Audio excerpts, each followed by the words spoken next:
I am a great big giant. I live in a castle. I am king of the forest. I am a great big giant. The world is mine.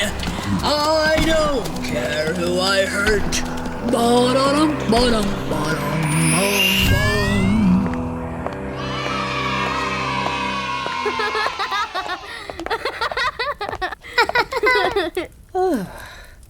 Well, hello there. Ruby here. Hello. I tell you what, I've been on my feet all day, and I just sat down to relax. Ew. My feet are terribly sore, but I do love wearing these purple shoes. Do you have a favorite pair of shoes you enjoy wearing? Yes. Ah, yes. I remember when I was about your age, I loved wearing those kinds of shoes too. Speaking of shoes, I have an idea. Great. Let me tell you a story about a little old lady who actually lived in a shoe. Are you ready, my friends? Let's go. Let's begin. Woo-hoo-hoo. Once upon a time, there was a little old lady who lived in a shoe. The shoe stood near a great big forest, and it was such a big shoe that it served as a house for the little old lady and all of her children. She had so many children, she didn't know what to do. She would occasionally lose track of them, and sometimes even forgot their names. Do you have any brothers or sisters? That's wonderful to hear. Well, the little old woman adored her children, all 6 of them. Make your beds and get dressed. Come outside and line up, and I will tell you what we have to do for the day, said the mom. The children brushed their teeth, got dressed, made their beds, and lined up outside. Strong Arm, the oldest boy, lined up and said, I'm ready, Mom. What do I need to do today? Let's have you cut down a few trees so we can have some firewood. Peter, the middle child, lined up. What about me, Mom? What would you like me to do? Let's have you make some baskets of wickerwork. Then we have Mark.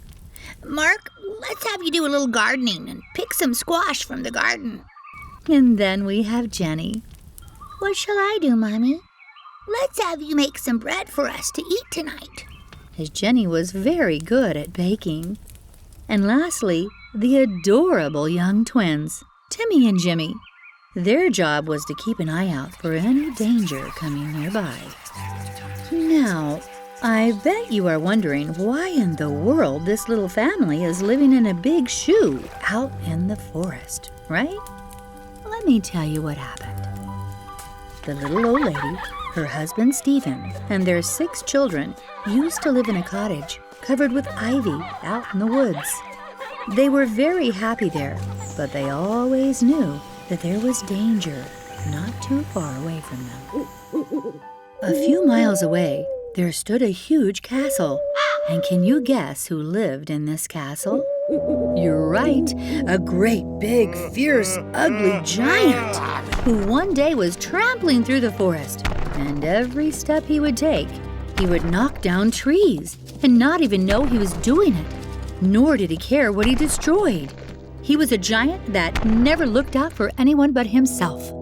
I am a great big giant. I live in a castle. I am king of the forest.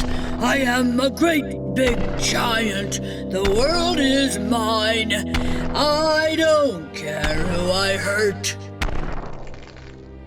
Well, sure enough, the giant trampled and destroyed the old lady's charming little home, crushed it into small little pieces. Thankfully, the little old lady and her family were not in the house. They were on a boat out at the lake, enjoying the day fishing, and had no idea what lay in store for them when they returned home. Let's get home so we can fry up some fish and have a wonderful dinner. Little Jenny made some fresh bread. Peter made a beautiful basket to put the fish in. Mark picked some fresh squash, and Strong Arm gathered wood for the fire. Tonight's dinner is going to be wonderful, said the little old lady. Let's get home, my dear. I can hardly wait for the delicious meal, said the husband. The family arrived home to a house that was destroyed, and in its place was a big, giant shoe. But the family decided they would make something good out of something bad. They worked together and made the shoe their home. They didn't get discouraged, even though they lost their home. If we work together, we can make this shoe something amazing, cried the mother. So, Strong Arm cut some trees down and made a roof for the shoe, as well as a front door. The other children pitched in with their chores, and before you know it, the house was beautiful, even though it once belonged to that big, fierce giant. But that's not the end of the story. The family was visited by a fairy and told them the giant was furious about losing his shoe, and he was coming out to the forest to look for it very soon. This made the family very frustrated and worried, as they didn't want to lose the shoe that they made into a home. Children, let's put on our armor and go to the castle and tell that giant once and for all to stop stomping around in the forest and to leave his shoe to us. The shoe is our home now, said the father. So the children and the father suit up and off they go in a line, just like an army, to confront this ferocious giant once and for all.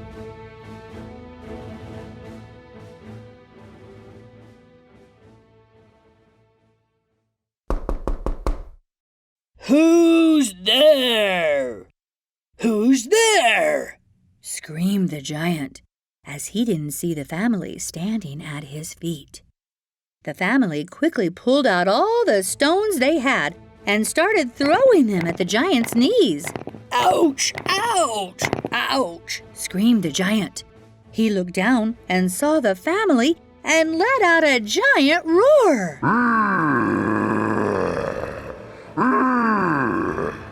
I am going to destroy you. And as he took one step, the family had used a rope to hold steady in a line, and wouldn't you know it, the giant tripped and fell flat on his tummy. Leave us alone and let us live in peace, cried the children. And at that very moment, the giant suddenly felt changed. Maybe he needed a little scolding after all. You're right, little family. Go and live in peace. I will travel no more to the forest, trampling on trees and destroying nature. And you may live in my shoe forever. And from that moment on, the little old lady, her husband, and all her lovely children lived in the shoe and enjoyed every day in the forest. Thank you for joining me here on Family Roberto. I hope you enjoyed this story. And remember, always try to make something good out of something not so good. Like the little old lady who lived in the shoe. Whew! Now, if you will excuse me, I'm going to go take off my shoes, grab a cup of tea, and relax for the rest of the evening. Take care, my friends. Bye for now.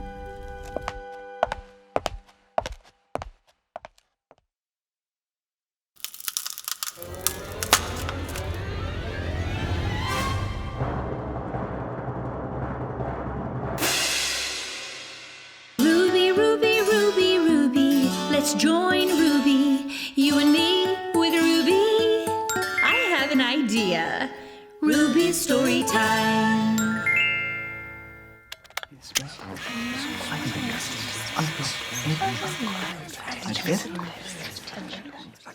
Okay, everybody to their places. Quiet on the set. Are you ready to make a movie? Jack and the Beanstalk, Ruby's Story Time, Take 1. Mark. I'm gonna miss you, oh Bess, and I don't know how to tell you this. Mother said times are hard, right now we have to say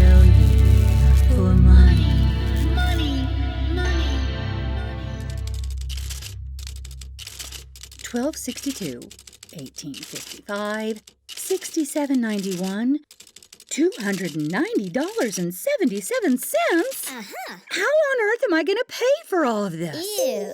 Oh, well, hello. Ruby here. I'm just working on some numbers and trying to figure out where the money is going to come from to pay for all the books that I want. Ugh, books can be so expensive. So can toys and video games, food and clothing. Boy, it takes a lot of money to make it these days. Do you have something you really want, but you have a feeling it might be too expensive to get? Yeah. Ah, yes. I wanted that too when I was your age. This reminds me of one of my favorite stories. Wow. I have an idea. Stand by, friends. Let me see if I can find that book. Whoa! Not here. Ah, not up here. Ooh, here it is. Are you ready to take a little trip? Yeah. Let's go back a long, long time ago to...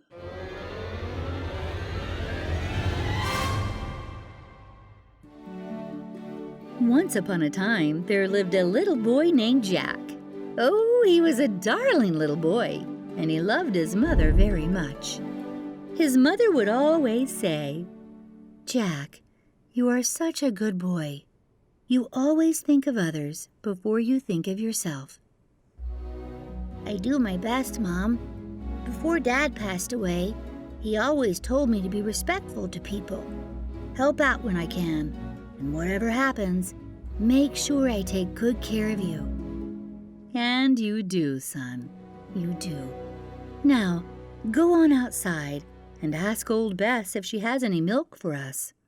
I need the milk to make the bread, or we won't have anything to eat. Times are hard right now.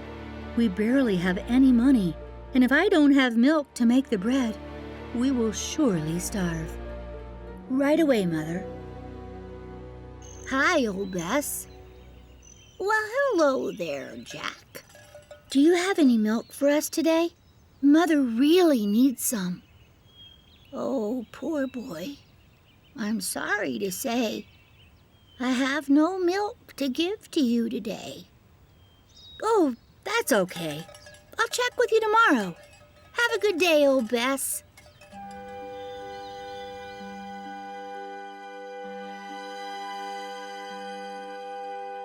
Well, several days passed by, and old Bess still had no milk to give. It's not that she didn't want to give any milk. She was just getting up in the years, growing old and tired as each day passed. Jack, we are hungry, and we have no food in the cabinets. As hard as it is, you must take old Bess into town and sell her. It is our only hope to live. And with that, Jack and his good friend old Bess began walking down the dirt road, hoping to make it to town before nightfall.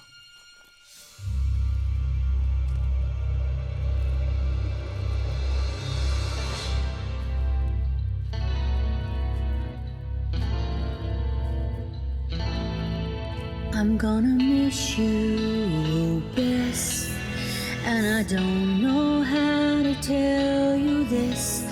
Mother said times are hard right now. We have to sell you for money.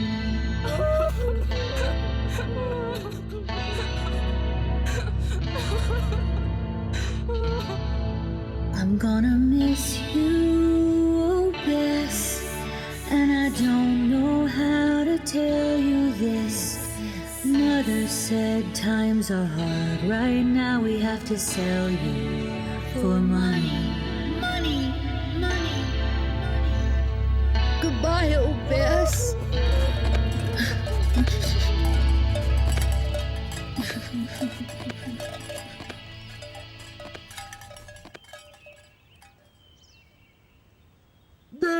There, you two. No need to cry. I've heard everything, and I'm here to help.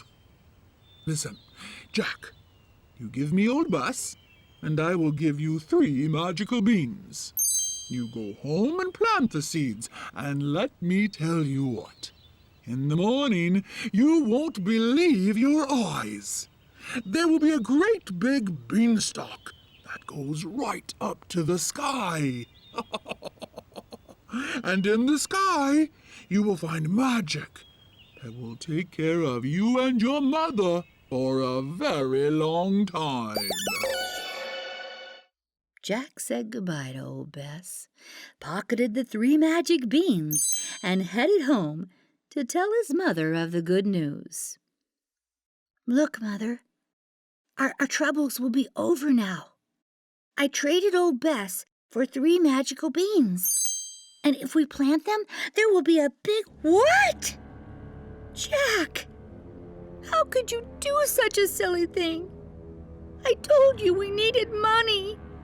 We need food to eat, and you bring back 3 little beans? Oh, go to your room, son. We will surely starve to death. Jack went to his room. He was very sorry for what he had done. How could he have thought 3 beans would take care of his mother and himself? He was so mad at himself that he threw those silly beans out the window and cried himself to sleep. I'm gonna miss you, oh Bess, and I don't know how to tell you this. Mother said times are hard. Right now we have to sell you for money. Money, money, money. Goodbye, old Bess.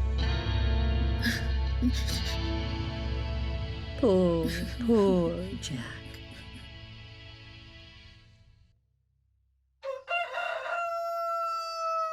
Holy moly! That little old funny fella was right. A magical beanstalk that stands as tall as the sky.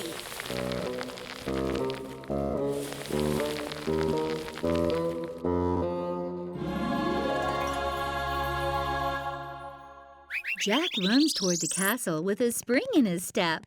He is so excited that his decision to trade in old Bess was actually a good one, right? Not so fast. Jack was frightened.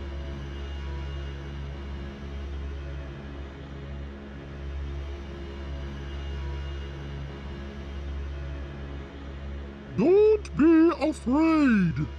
I'm sure you are very hungry after climbing the beanstalk and running all the way here to our castle. Let me fix you a bowl of cereal. Do you like giant flakes? You see that? Just because someone looks a little scary doesn't mean they actually are, right? I mean, one time I ran into the closet door and broke my nose. It swelled up so big you would have thought my whole face was just one big nose. It was... Oh, let's get back to the story.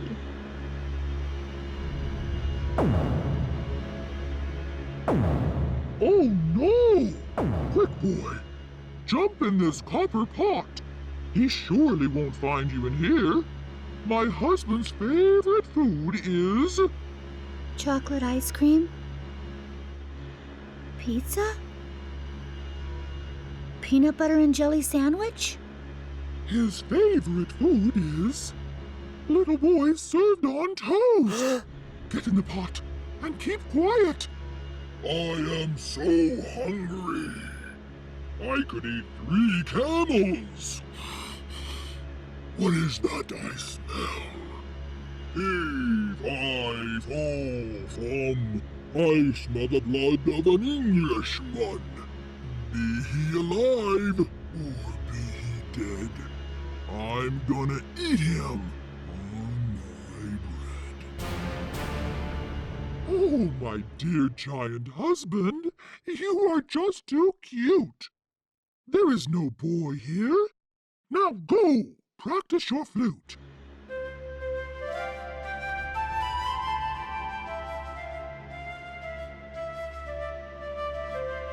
Listen to me, little white hen. lay me another golden egg, and don't make me tell you again. I'm tired. I need the golden harp to play me a lullaby. Harp, harp, play me a song. I'm tired. I'm sleepy. And while you're at it, fetch me my blankie.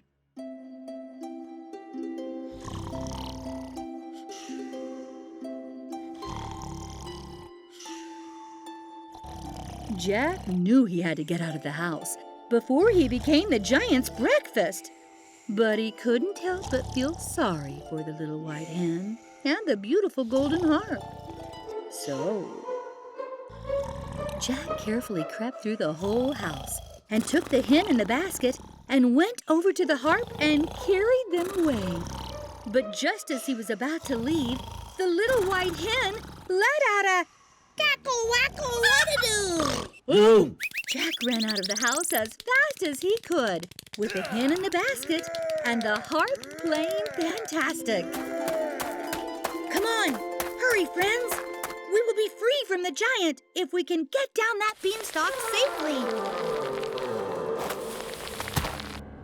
Fee, fi, fo, fum. I smell the blood of an Englishman. Be he alive, or be he dead, I will have the boy and the hen and the harp for lunch on my bread. He sounds like a tough guy, doesn't he? Well, guess what, friends? This big hungry giant was afraid of heights. That's right. The moment he looked at the beanstalk and saw how far he had to make it down to the bottom, he started crying like a little baby giant. Well, I'm coming for you. Boo. I'm coming. If I have to take baby steps to get there, I'm coming to eat you. Stop it! Stop it! You're making the beanstalk shake. Jack takes one more giant whack at the beanstalk, and wouldn't you know it? The giant fell down and broke his crown, and the beanstalk came crashing down too. And that was the end of the giant.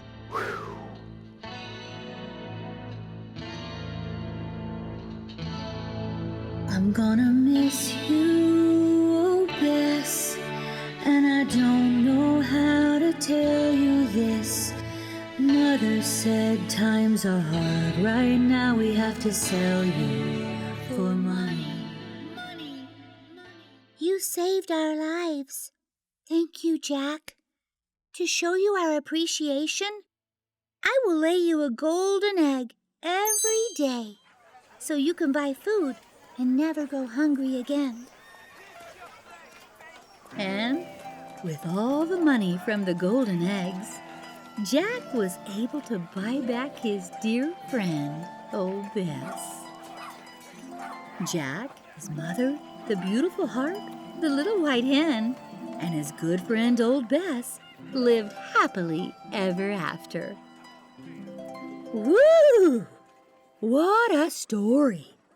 Thanks for joining me, friends, for the magical story of Jack and the Beanstalk. Now, if you will excuse me, I need to get back to work at paying my bills. Right after I drink a big glass of milk, provided by my good friend, Old Bess.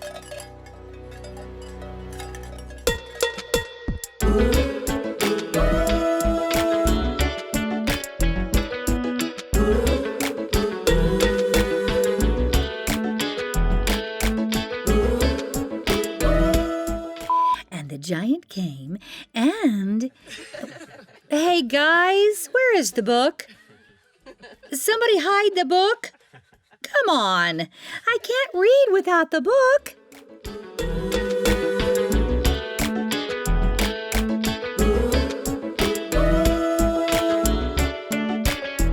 Oh, there's that book. Oh, I can't that one. Ugh. Oh, I give up. I think I need a longer ladder. Why, I told that architect not to build this library so high.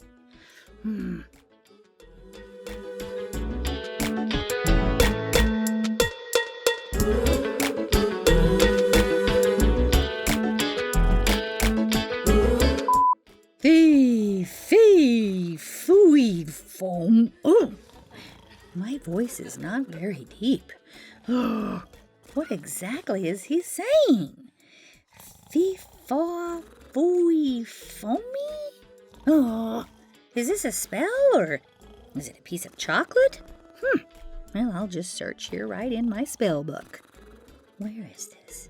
Oh, here it is. So it is. Fee, fi, foo, fum.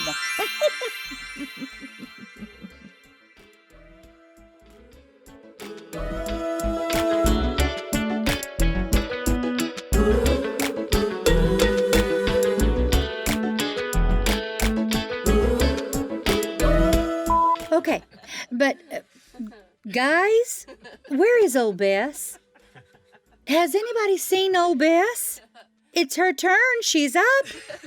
Where did that old Bess go? Oh, there she is, eating grass.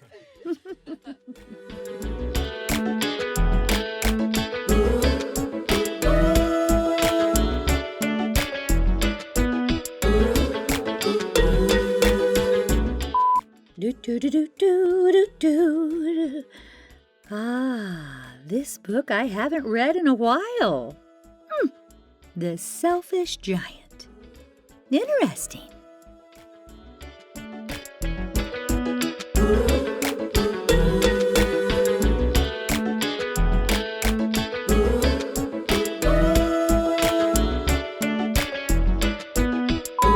Can we start recording? Oh, we're already recording? Oh, I am so hungry. Oh, where's the cameraman? Oh, he's eating. I have to go back to the library. Mr. Tallman's coming for his book and bringing peach pie.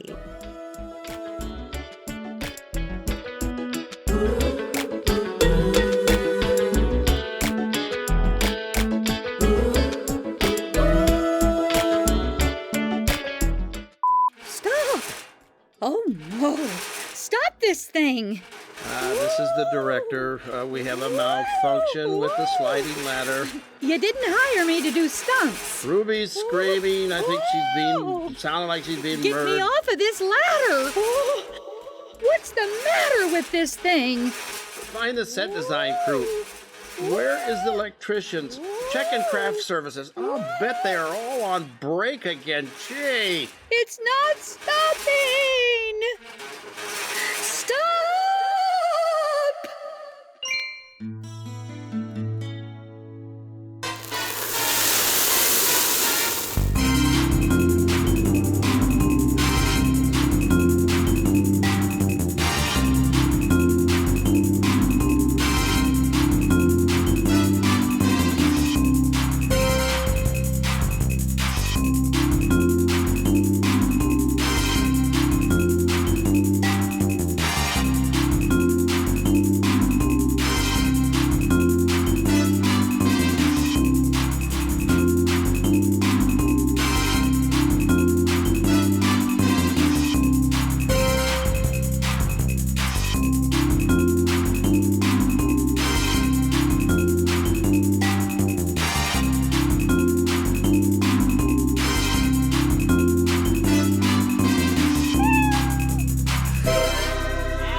Let's review safety protocols when working with animals.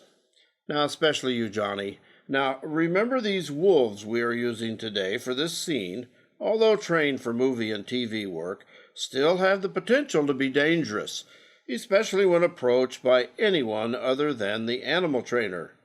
Keep your distance, please. We don't need a real wolf attack injuring someone. Actors. Places. Wait. Where are the wolves?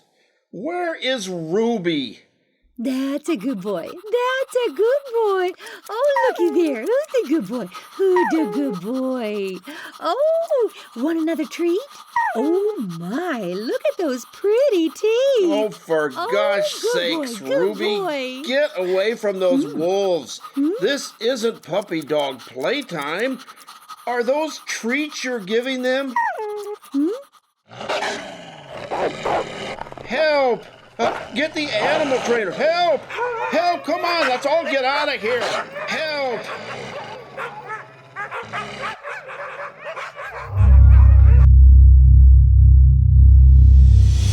Every step we take, we bring a lot of hate. What a match we both shall make with all our greedy hate.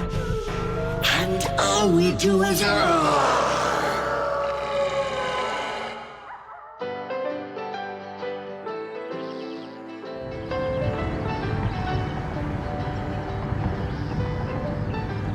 Good morning, travelers. You're listening to WRUBY Radio, and it's going to be another sunshiny day.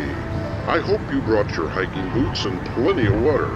You are in for a treat while you hike our many trails just off Highway 64. The trees are changing color, and it's a spectacular sight to see.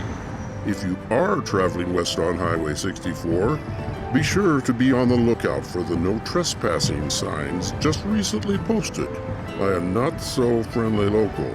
Apparently he doesn't want to share the beauty with others. That's okay. There's plenty of beautiful country for all of us. I'm your host, Happy Bob. Now let's get back to the music here on WRUBY Radio.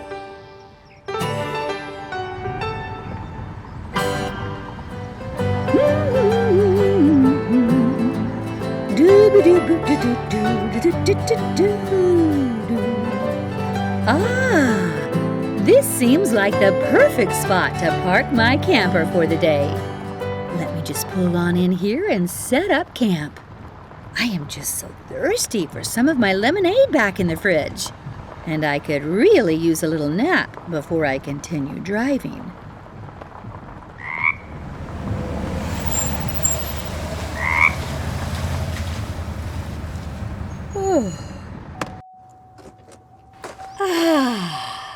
Ooh, my back is really sore from all of that driving.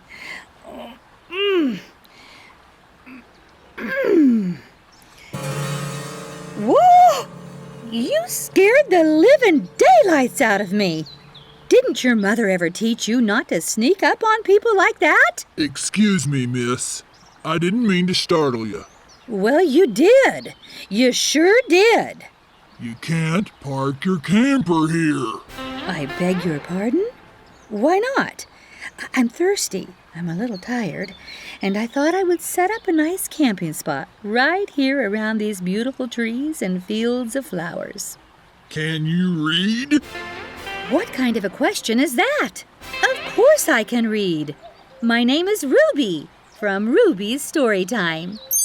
I have thousands of books in my library back home. Why, I read every day. One of my favorite books is the one on the 10th shelf. No, I take that back. The 28th shelf. Wait, I think it's the 44th shelf. Or maybe oh, my mind is wandering. Let's get back to your question. Yes, I can read. Then why didn't you read the sign when you pulled in here? Do not trespass. Well, paint me green and call me a pickle. I must have been so amazed with all the beautiful scenery that I didn't see the sign. I do apologize. All of this land belongs to me. No one else. Now you can just get right back in your little blue car, pull in that little blue camper, and be on your way. I don't care if you are tired and thirsty. Now go! Mr. Tallman, you are quite selfish. You remind me of a story I read a long, long time ago about a grumpy old giant that never wanted to share his beautiful garden with anyone. Not even precious children that passed him by. This is my land, and my trees, my flowers, and my road. I have an idea. Why don't you let me park here for just a few hours so I can rest up a bit before I go? I can offer you a cold glass of lemonade, and I will even tell you a story. Well, I am a little thirsty, and I do love stories. Okay, you got yourself a deal.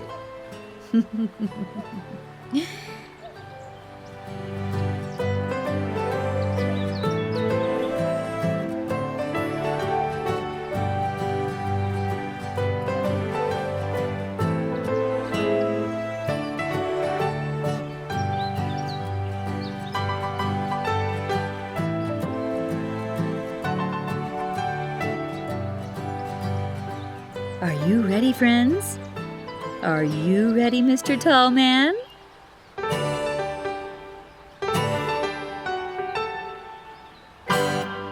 Let's begin. Once upon a time, there was a beautiful place not too far away from an old-fashioned schoolhouse.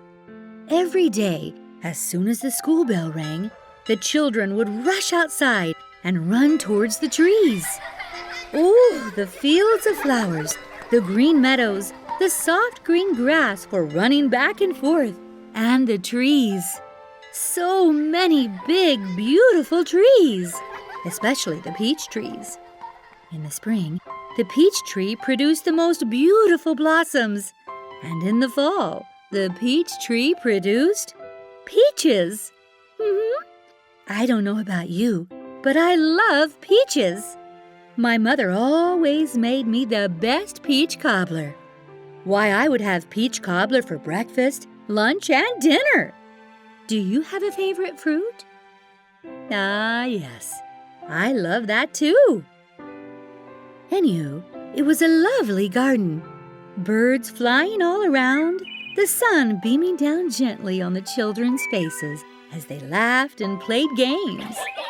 Times were good. The children were happy.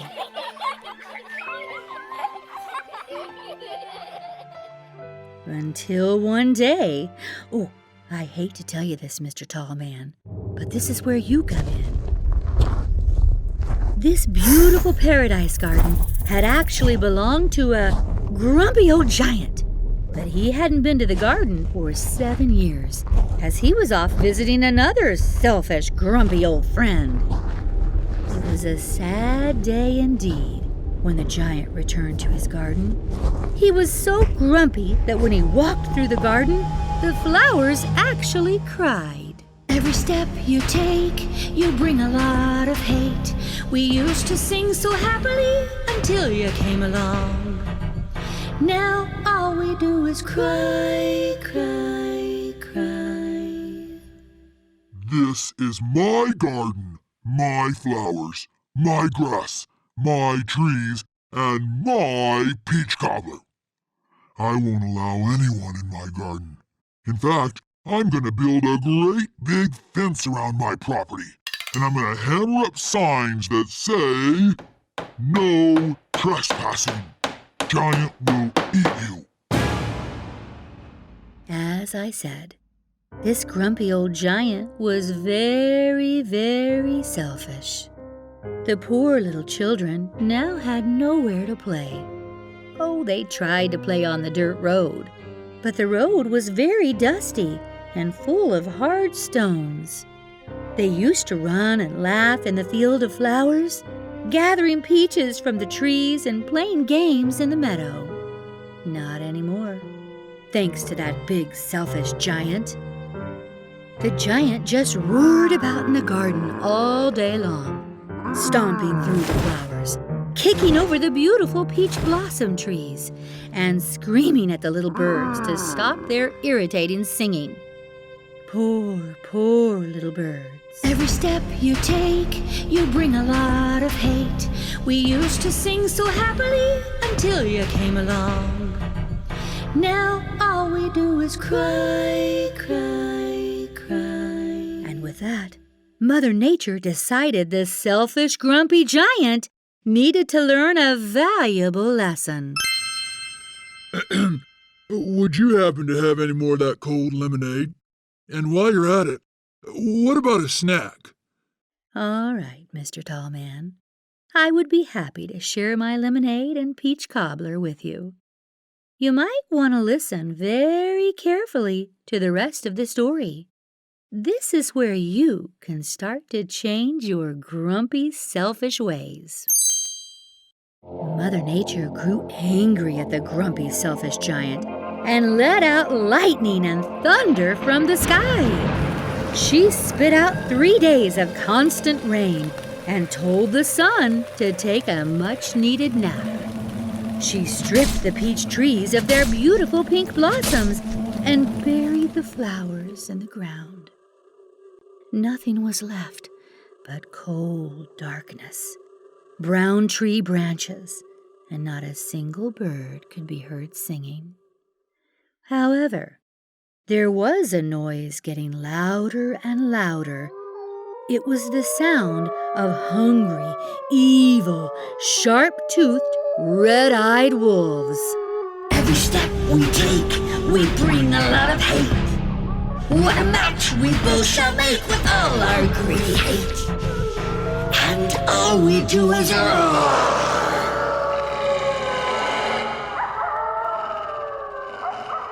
For 10 days and 10 nights, the garden remained dark. The wolves became hungrier and hungrier as there was no food to be seen. The wolves had an evil plan to attack the giant and eat him up. Every step we take, we bring a lot of hate. What a match we both shall make with all our greedy hate. And all we do is roar.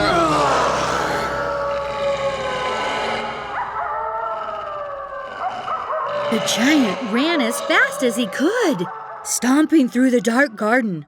Oh, the giant was getting out of breath, and he was outnumbered. There must have been 10 wolves surrounding him. All he could see was red eyes and sharp, snarling teeth.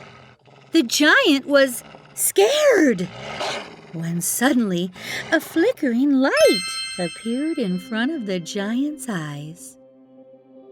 Look at me and listen. The land is now dark and scary. Even the trees have started to fall. Yes, you are a great big giant, but your heart is very small. If you take away children's laughter, stomp on dreams of beautiful flowers, you will see there will only be a very dark tomorrow. What must I do? I don't want this at all. I do not want a land of constant nightfall. All you must do is tell yourself to do better. Be a friend to all. Smile and treat others with kindness. Even the land, flowers, trees, and birds all want to be loved, something we all deserve. And with that, the giant's heart began to grow. He fell to his knees and cried. He shouted to the sun, Please forgive me. I will do better. and the sun started to rise. He shouted to the trees, Please forgive me. I will be better. and the trees started to blossom the most beautiful pink colors. A giant shout to the flowers, Please forgive me. I am so sorry. The flowers bloomed again and smiled and showed their colors. Little birds, please. You can chirp all you want. The birds started singing a wonderful little song. Most importantly, to the children. When I stole your laughter, please forgive me. My heart has changed, and now I know better. Children could be seen running and laughing and playing in the giant's garden every day after school. And from that moment on, The giant never was selfish again.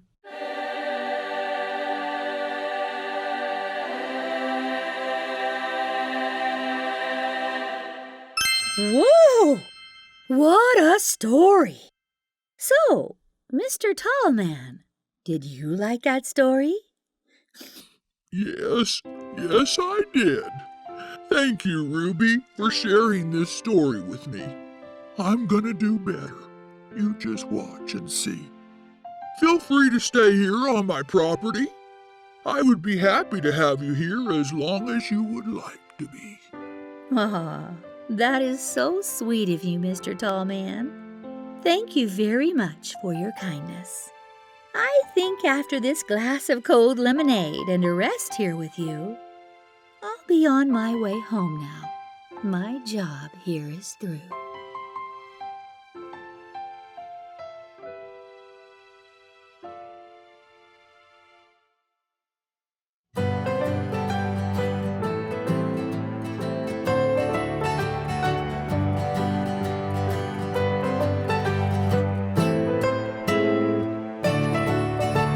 I'm your host, Happy Bob, and who do I have the pleasure of speaking with? It's me, Ruby, from Ruby Storytime. And I'm happy to report that those no trespassing signs off of Highway 24 have now been removed. Wait a minute. Isn't that the land owned by that grumpy old Mr. Tallman? It sure is, but guess what? He's no longer grumpy. His heart has changed. And now, instead of those no trespassing signs, he's posted up a sign saying free peach picking off of any of my trees every Sunday. It's always a real treat when you call in, Ruby. Thanks for the report. Now you all have a spectacular day. I'm your host, Happy Bob, and I want to encourage you to be happy too. Okay, Oh, here? Okay, does my hair look okay? Over here? What angle do you want? Oh, okay, right here. Oh, excuse me, Mr. Tallman. You seem to have a blob of food on the edge of your mouth there. Oh, no. Other side. There you go. Oh. Did you have to go and ruin my boots?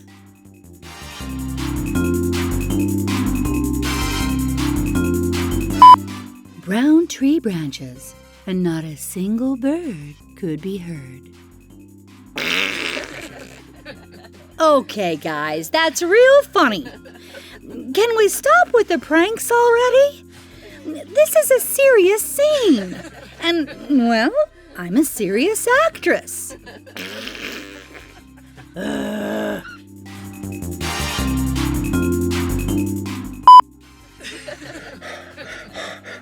This is Director Sean. Get me wardrobe now.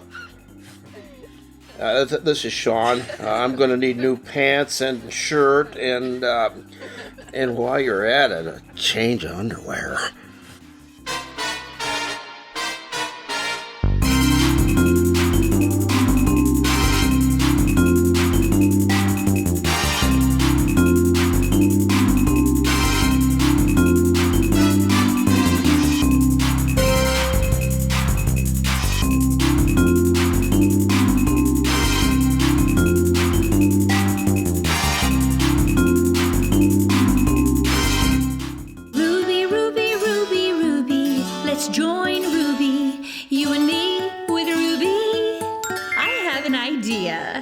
Ruby's Storytime.